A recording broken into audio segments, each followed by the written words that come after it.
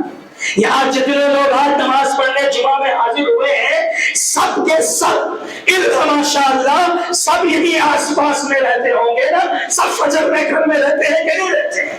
فجر کی نماز میں کتنے لوگ رہتے ہیں؟ کتنے لوگ رہتے ہیں بتائیے، اندازہ لگا لیجیے۔ اللہ ہماری حفاظت کرے۔